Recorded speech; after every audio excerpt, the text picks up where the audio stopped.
É o corpo ou a mente o que realmente te faz adoecer? Aborda como emoções e pensamentos podem influenciar o sistema imunológico, dores físicas e até doenças. Por que sentimos medo mesmo sem perigo real? Um mergulho na neurociência do medo, explicando a diferença entre ameaça real e psicológica. O cérebro sabota o corpo? Entenda esse conflito invisível. Explique como o cérebro pode ativar sintomas físicos a partir de traumas, estresse ou crenças. 4. Você decide ou seu corpo decide por você? Uma abordagem sobre decisões inconscientes, instintos, hábitos e o papel do sistema nervoso autônomo. Corpo em alerta. O que o estresse crônico está fazendo com você? Explora os efeitos biológicos do estresse prolongado, do coração ao cérebro. A dor é real mesmo sem machucado? A ciência responde. Fala sobre dores psicossomáticas e como a mente pode criar ou amplificar dores físicas reais. Por que o corpo treme de medo? A biologia das emoções extremas explica o que acontece no corpo durante emoções intensas. Adrenalina, cortisol, sistema nervoso, etc. Ansiedade, proteção ou prisão? A verdade científica. Um vídeo educativo sobre a origem evolutiva da ansiedade e como ela se tornou um problema moderno. Você está mesmo cansado ou seu cérebro está te enganando? Explora a fadiga mental, a neurociência da motivação e o impacto psicológico no corpo. Quando o corpo grita o que a boca cala, a anatomia dos sentimentos reprimidos. Um vídeo emocional e científico sobre como sentimentos ignorados podem gerar sintomas físicos. Olá, tudo bem? Pode se sentar. Me diga, o que te trouxe aqui hoje? Doutor, sinceramente não sei nem por onde começar. Eu estou exausta, mas não é só cansaço. Tenho dormido mal, sinto dores estranhas no corpo, e parece que estou sempre ligada no 220. Entendo perfeitamente. Me diga uma coisa, você sente que está sempre em alerta, como se seu corpo não desligasse nunca.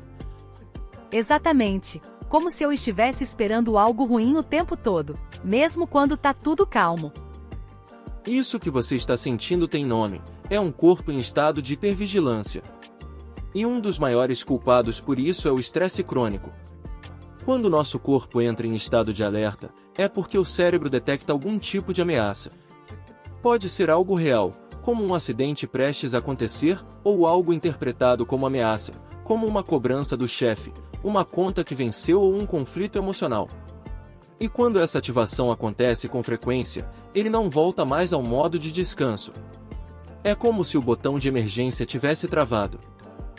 Então isso que estou sentindo, meu coração acelerado, minha mente agitada, é como se meu corpo estivesse reagindo a algo que nem tá ali. Exatamente. É como se o seu corpo vivesse no modo fuga ou luta, mesmo sem leão nenhum à vista. E isso cansa. Muito. Quando você entra nesse modo de alerta, o seu cérebro, especialmente a região chamada amígdala, ativa uma série de respostas. Ele libera hormônios como cortisol e adrenalina. Isso era essencial para os nossos ancestrais fugirem de predadores. Mas hoje a gente não tá mais fugindo de tigres, né? Exato. Só que o cérebro não sabe disso. Para ele, uma dívida, uma briga ou uma autocobrança funcionam como predadores modernos. E o pior, quando o estresse se torna constante, o corpo perde a capacidade de se autorregular. Esse estado constante pode gerar uma lista enorme de sintomas físicos e mentais.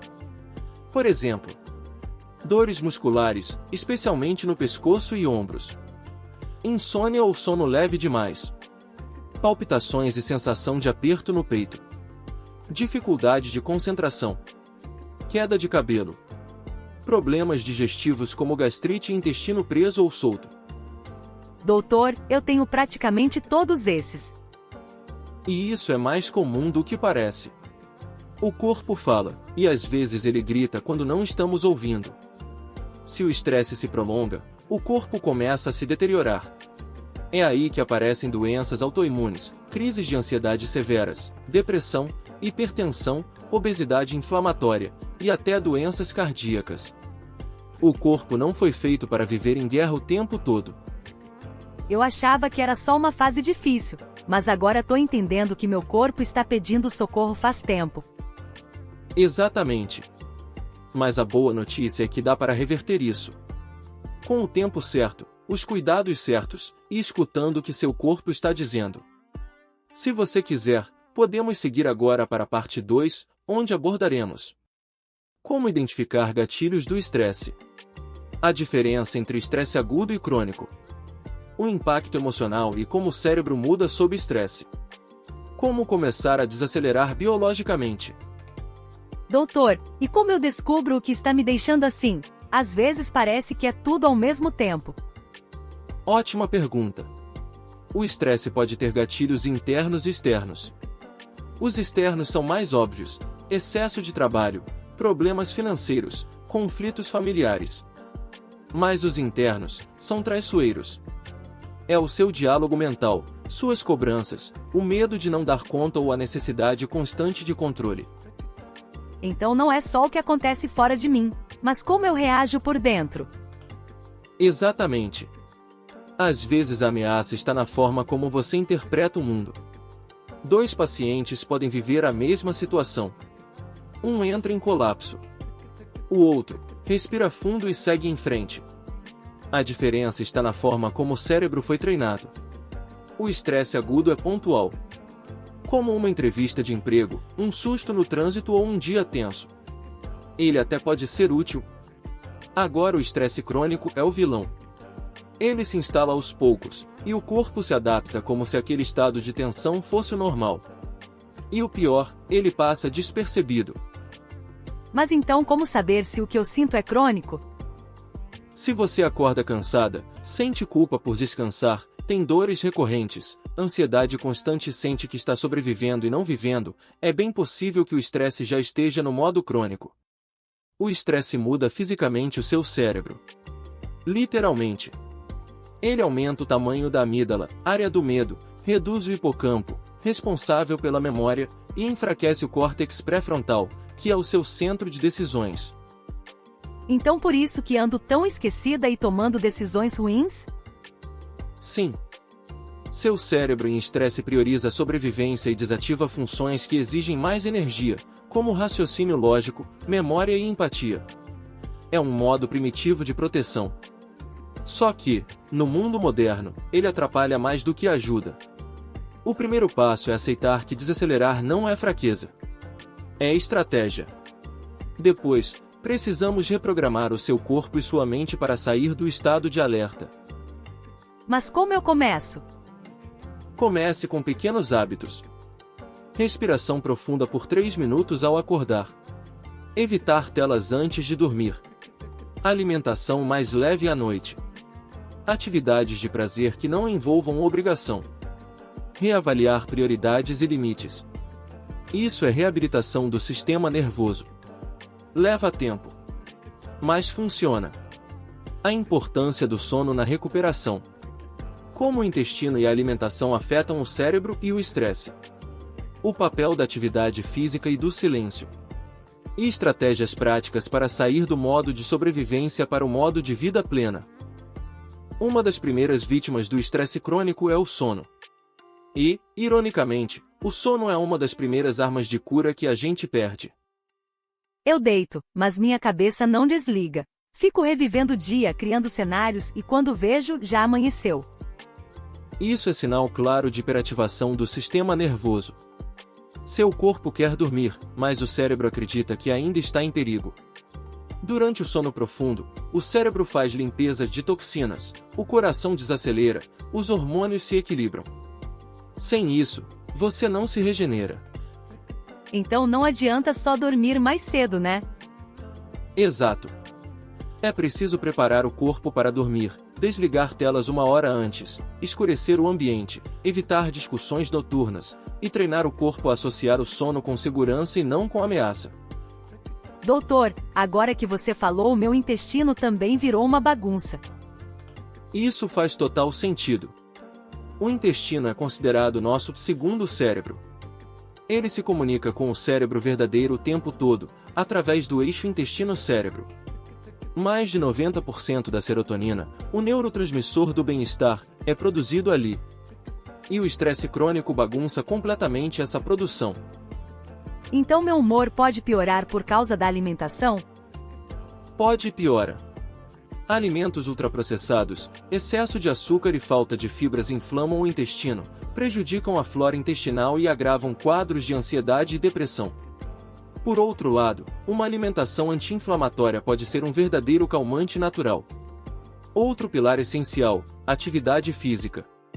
E não estou falando de academia ou treinos pesados. Falo de movimento consciente e regular. Mas às vezes eu tô tão cansada que não consigo nem pensar em fazer exercício. E tudo bem. Comece com caminhadas leves, alongamentos ou até dançar uma música em casa. Quando você se move, o cérebro libera endorfinas, reduz o cortisol e desconecta o corpo daquele estado de guerra. Além disso, o movimento ajuda o corpo a gastar na energia acumulada do estresse, que muitas vezes fica presa nos músculos e articulações. E tem um elemento que quase ninguém fala, mas é profundamente curativo: o silêncio. Vivemos cercados de estímulos, redes sociais, notícias, barulhos, notificações. Mas o sistema nervoso precisa de pausas. Às vezes, só de ficar em silêncio, parece que a cabeça grita. Porque o seu corpo não está acostumado a descansar. Mas o silêncio te reconecta com o presente. Práticas como respiração consciente, meditação guiada, contemplação da natureza ou oração são formas poderosas de reeducar o cérebro para o estado de segurança. O seu corpo precisa reaprender a se sentir seguro. E isso não acontece só em momentos pontuais de relaxamento. Ele precisa de constância. Por isso, quero te propor um plano simples, mas poderoso. Rotina de sono consistente, mesmo horário para dormir e acordar. Alimentação anti-inflamatória com mais fibras, vegetais, probióticos. Movimento diário, mesmo que seja 15 minutos. Pausa intencional no meio do dia, 5 minutos de silêncio ou respiração. Contato humano de qualidade, conversa, afeto, escuta. Parece simples, mas ao mesmo tempo tão longe da minha realidade. É por isso que o segredo está em começar com um passo por vez. Um único hábito bem feito já começa a ensinar ao corpo que ele pode baixar a guarda. O estresse vai continuar existindo. O que muda é a forma como o seu corpo responde a ele. Por isso, precisamos criar uma rotina que funcione como uma muralha emocional e biológica. Escolha 2 momentos do seu dia para ancorar sua rotina. Um ao acordar e um antes de dormir. Exemplo: pela manhã, alongamento leve, água morna com limão, 3 minutos de respiração. À noite, banho morno, chá calmante, leitura ou música tranquila. Isso ensina ao seu sistema nervoso que ele pode confiar novamente no presente. Às vezes eu sinto que tô lutando tudo sozinha, sabe? E não deveria ser assim. A recuperação do estresse crônico também depende de rede de apoio, terapia, grupos de escuta, familiares, amigos, espiritualidade. Falar sobre o que sente não é fraqueza. É fortalecimento. Você merece ser cuidada, ouvida e acolhida. O seu corpo não é seu inimigo. Ele não está quebrado. Ele só está cansado e confuso. Ele passou tempo demais tentando te proteger. Agora, ele só precisa da sua permissão para descansar. Cada dor que você sentiu, cada insônia, cada ansiedade, foram pedidos de socorro. Agora é a sua vez de responder com carinho, com paciência e com coragem. Você não está doente. Você está em processo. E processo exige tempo. Mas ele leva à cura. Seu corpo pode ser seu aliado novamente. Obrigada, Dr. Lucas. Pela primeira vez em muito tempo eu senti esperança. E a esperança é o primeiro sinal de cura. Se você se identificou com esse conteúdo, lembre-se, o seu corpo fala. Aprenda a escutar. Curta, compartilhe esse vídeo com alguém que precisa ouvir isso, e inscreva-se para mais conteúdos sobre saúde emocional, ciência e o incrível funcionamento do corpo humano. Até o próximo vídeo.